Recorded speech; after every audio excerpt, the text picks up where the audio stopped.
Welcome back to The Breakdown with me, NLW. It's a daily podcast on macro, Bitcoin, and the big picture power shifts remaking our world.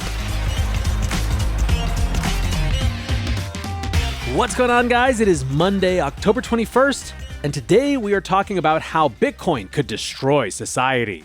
Before we get into that, however, if you are enjoying The Breakdown, please go subscribe to it, give it a rating, give it a review, or if you want to dive deeper into the conversation, come join us on the Breakers Discord. You can find a link in the show notes or go to bit.ly/breakdownpod. Well, friends, economists from the European Central Bank think that Bitcoin could, yes, destroy society. A new paper was recently released called The Distributional Consequences of Bitcoin, written by two ECB economists. The economists argue that perpetually rising Bitcoin prices would only benefit early holders and would, quote, imply a corresponding impoverishment of the rest of society, endangering cohesion, stability, and ultimately democracy. The paper explicitly ponders the scenario where Bitcoin is not a bubble. Well, welcome to the party, guys. But rather a perpetually rising investment asset. Under those circumstances, it argues that, quote, early adopters exactly increase their real wealth and consumption at the expense of the real wealth and consumption of those who do not hold Bitcoin or who invest in it only at a later stage. The underlying premise of the paper is that Bitcoin is not a productive asset like stocks, commodities, and real estate. Therefore, the paper argues, the new Lamborghini, Rolex, villa, and equity portfolios by early Bitcoin investors do not stem from an increase in the economy's production potential. Rather, they are financed by diminishing consumption and wealth of those who initially do not hold Bitcoin. Because its valuation is not tethered to cash flows or other metrics, they suggest, quote, any price for Bitcoin is equally plausible, including 10 million or more, as none of these prices has any particular economic justification or imputed basis. This then leads to the conclusion that, quote, missing out on Bitcoin is not merely a lost opportunity for wealth accumulation, but means real impoverishment compared to a world without Bitcoin. This redistribution of wealth and purchasing power is unlikely to occur without detrimental consequences for society. From there, the paper begins making legislative and societal recommendations. It argues that, quote, current non-holders should realize that they have compelling reasons to oppose Bitcoin and advocate for legislation against it, aiming to prevent Bitcoin prices from rising or to see Bitcoin disappear altogether. Latecomers and non-holders and their political representatives should emphasize that the idea of Bitcoin as an investment relies on redistribution at their expense. Failing to do so could skew election results in favor of politicians who advocate pro-Bitcoin policies, implying wealth redistribution and fueling the division of society. The paper has obviously triggered huge outrage across the Bitcoin community.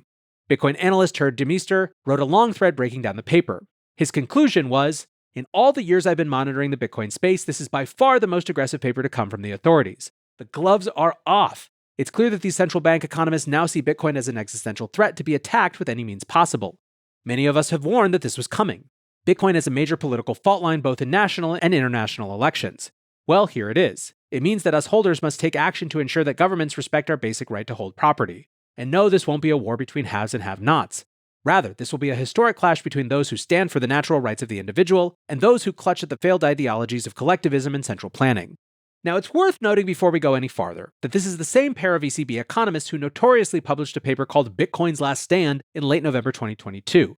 This was mere weeks after the collapse of FTX and marked the bottom of the last cycle. In it, they wrote that price stabilization was, quote, likely an artificial induced last gasp before the road to irrelevance. Omid Malikan, an adjunct professor at Columbia Business School, gave an interesting peek behind the curtain, tweeting, first, if we are going to comment on papers, we should do so honestly. Ulrich and Jurgen's paper states clearly on the front page that it's their view, not the ECB's. Stop saying ECB said X or using hyperbolic language like true declaration of war. Like, it's just an academic paper, my dude. Second, Ulrich is a friend and co-author. He sent me this paper for feedback weeks ago. When I told him I disagree, he invited me to write a rebuttal, one they'd reference and link to directly. That's how intellectual honesty and the pursuit of ideas work when done right. We are accelerating the progress and I hope to have the rebuttal done by tomorrow. None of us thought people would wig out over a draft. Others noted that this pair of economists seemed to have a somewhat unhealthy obsession. Bitcoin Policy Institute fellow Troy Cross wrote, reading the ECB paper for real, it's clear that Ulrich and Jurgen are thoroughly obsessed with Bitcoin Twitter. Citing Marty Ben and Molly White, quoting from Bitcoin Magazine, excerpting Trump and RFK from Nashville, matching price movements with electoral polls. Wild. Now, getting into the substantive arguments, the most common was that Bitcoin is fundamentally no different to any investable asset in history. Pierre Richard, the VP of Research at Riot Platforms, picked up on the argument about Bitcoin having no legal use cases, tweeting, this is where the ECB paper really fell apart. Market value is not a function of societal benefit. This is why diamonds are quite often more expensive than water. Eric Yake, the author of Bitcoin, the Seventh Property, tweeted, ECB economist writes 30 pages of research telling you that people who buy Bitcoin early will have more wealth than those who buy it later. The concept reminds me of every investment that has ever gone up. Parker Lewis thought it wasn't so clear that Bitcoin has no productive value, tweeting, basically the ECB thinks about Bitcoin in a vacuum. It assumes that Bitcoin will never be used to facilitate trade or that it's not today, and therefore, quote, assume that Bitcoin does not change the production potential of the economy. Looking at Bitcoin as zero-sum is the error. The BitMEX research account commented, assuming that Bitcoin price increases will continue and that Bitcoin won't contribute to economic growth is probably wrong. There are massive potential improvements in banking, payment systems, and capital markets, which could increase economic growth, which the ECB cannot see. And seeing as we're talking about central banks and the distribution of wealth, James Van Straten of CoinDesk chimed in, let's talk about the fact that when the cost of capital is zero and issuing debt steals from future generations. This, of course, isn't a new argument for those who have been in the space for a while. Jameson Lopp, the CSO of Casa, tweeted, hilarious to see one of the oldest buttcoiner arguments make it into the ECB. Where the haters fall flat is explaining how this is any different from every publicly traded asset. Investor Alan Farrington, in fact, wrote an extensive rebuttal of this point way back in February 2021. In his essay, Bitcoin is Ariadne, he wrote, Bitcoin is often framed as quote-unquote competing with fiat currency. This is true in a sense, but I fear there is a rhetorical danger in invoking the wrong kind of competition. It is not a fight, for example. There is no conflict. Bitcoin is not trying to damage or sabotage its opponents because it isn't trying anything, and it knows no opponents. It has no awareness whatsoever of who might oppose it or why. It is simply an alternative, an exit valve, an opt-out. It is competing only insofar as it is proving to be a far superior alternative. It is not a sword for Theseus to fight the Minotaur, but a thread to follow to exit the labyrinth. Bitcoin is Ariadne. Farrington also foresaw this exact argument coming from monetary institutions and governments over the years, adding, there will be tremendous value in normalizing this rhetoric amidst the likely growing chorus of opposition desperate to smear Bitcoin as inherently nefarious or hostile even. Opponents must be forced to explain what is wrong with people interacting freely and why true goodness can only follow from coercion in their understanding. Should those who have found a way out of the unbearable labyrinth of capital strip mining not take it? What do they owe the Minotaur? Rahim Tagizadagan, who bills himself as the last Austrian economist in Austria, leveled his critique directly at the foot of the ECB's interventionist policy, tweeting, the euro's price in Bitcoin is the result of an unjust and antisocial arbitrary distribution, of which Jürgen Schaaf is a beneficiary, open to but a selected few, based on coercion and not only discouraging learning but actively subsidizing its prevention. The ECB may as well blame the Swiss franc for the latter's appreciation. Isn't it unfair to the non-Swiss? Alas, the SNB does everything in its power to depreciate the franc and just can't keep up with the euro. What's great about Bitcoin is that it does not care about politics and experts. It is just distributed software and the first digital hard asset. If the ECB did its job of maintaining currency stability, maybe no one in Europe would care about Bitcoin. Who gets the blame? This episode of The Breakdown is brought to you by ExSat Network. As regular listeners know, one of the things that I think is really exciting right now is all of the new builder energy around Bitcoin, and ExSat Network is a great example of that. ExSat Network utilizes a combined consensus mechanism of POW and POS, enabling miners to earn revenue and stakers to earn Bitcoin yield. Their state data index mirrors Bitcoin UTXO data, creating a venue for BTCFi to flourish and a platform to trade Bitcoin assets.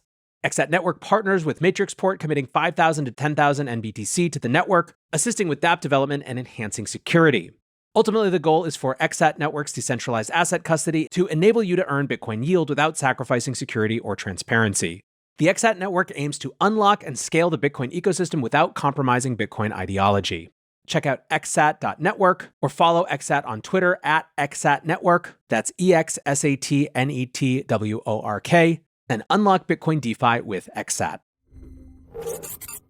Ludmila Kozlovska, the president of the Open Dialogue Foundation, reminded Schaaf that she had requested a meeting with the ECB some time ago on behalf of a coalition of human rights defenders and humanitarian organizations.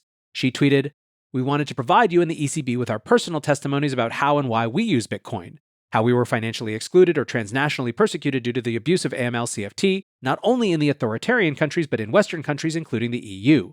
Your colleagues promised to get back to us and never did. That is why you never heard our testimonies on use of Bitcoin as a lifeline for human rights and humanitarian aid. We still hope we can meet and address both, raising issues of transnational repression in the EU and groundless de-risking, as well as the use of Bitcoin for human rights and humanitarian aid. Schaaf said the request was still under assessment to ensure the right people within the ECB could be at the meeting, noting that the request hadn't been rejected and asking for more time. Kozlovska responded, I never said we were rejected, I just mentioned that we sent you a request to meet on the exact topic you have presented, and unfortunately you already published your study. But we didn't get a response as you rightly noted. The exchange felt emblematic of the position the ECB has found itself in. Ostensibly, they are making an argument on behalf of the weakest members of society for fear that rising Bitcoin prices will further impoverish them. However, when representatives of those people seek to meet and communicate their stories, they can't find an audience. Joanna Kotar, an independent member of the German parliament, was even more direct in her response to Schaaf's Twitter thread, commenting, aren't you embarrassed by yourself? Now that you have realized that your supposed bubble will not burst, but Bitcoin is really hard money and the price will rise, you are trying to stir up social fears? The very people who benefited most from the Cantillon effect? Your only way out now is the cheap and despicable attempt to divide the people. You will lose, and that's a good thing. Matthew Sigel, the head of digital asset research at Van Eck, noted that Bitcoin's disruptive power has become a recent focus of academic research across central banks. He cited an October paper from the Minneapolis Fed entitled Unique Implementation of Permanent Primary Deficits. The paper discussed the socio-political ramifications of running permanent government deficits. It concluded that permanent deficits can be run using nominal debt and continuous Markov strategies. Essentially, the game of fiat money can be continued indefinitely as long as no one notices. The paper noted, this result fails if there are also useless pieces of paper, Bitcoin for short, that can be traded. It therefore suggested that, quote, a legal prohibition against Bitcoin can restore unique implementation of permanent primary deficits, and so can a tax on Bitcoin.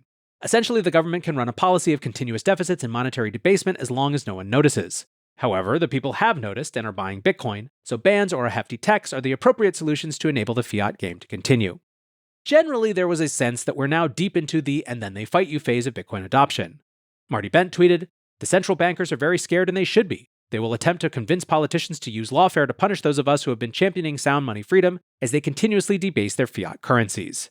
Shinobi, an anonymous writer at Bitcoin Magazine, had an even more ominous take, tweeting, I don't think most of you truly understand what the recent ECB comments are a signal of. Most people don't understand the first thing about how the economy works. When things go to hell, they are going to blame us. This is why I've never shown my face publicly. It won't matter how large or small your stack is, you are going to become a scapegoat. Now, a few Bitcoiners had a relatively sensible solution. Alex Thorne of Galaxy Digital wrote, just put Bitcoin in model portfolios and indices and voila, now everyone is a hodler. Jameson Lopp took it a step farther, commenting, the ECB is one logical leap away from realizing they need Bitcoin on their balance sheet. Mark Vanderchijs, the Dutch founder of Hut 8, reminded everyone that we're already seeing the leading edge of these anti-Bitcoin policies in Europe and that it might be time to start taking this a little more seriously. He tweeted, Europe seems to be preparing a war on Bitcoiners. Higher capital gains on Bitcoin in Italy, a proposed exit tax in the Netherlands, no mortgage in the UK if you made the money for your real estate in crypto, and now the ECB is telling no coiners that Bitcoiners are keeping them poor. The last one is truly unbelievable. The early adopters were simply smarter or spent more time on it and willing to take more risk. Now they are getting vilified for that. Very dangerous that these words are from the ECB. Sounds more like the communist Chinese central bank to me. The Overton window is quickly shifting against Bitcoiners and against wealthy people in general. I've heard from a number of people in the Netherlands who hold Bitcoin that they are getting a bit worried about the changing regulations. If Bitcoin should double or triple in 2025, I would not be surprised to see more politicians turning against Bitcoin and trying to tax it excessively. Be prepared. So there are really two takes here. On the one hand, this is just an exploration and everyone should chill. On the other hand, this is a flag and an attempted new narrative that reflects a place that leaders are going to drive and is a very scary place for Bitcoiners to go. I think in either case, it's probably worth spending some time expanding the academic footprint of Bitcoiners to be even louder about why and how Bitcoin fits in a more fair financial system. Still very interesting stuff, certainly a conversation that's worth watching. For now, that is going to do it for today's breakdown. Appreciate you listening as always, and until next time, be safe and take care of each other. Peace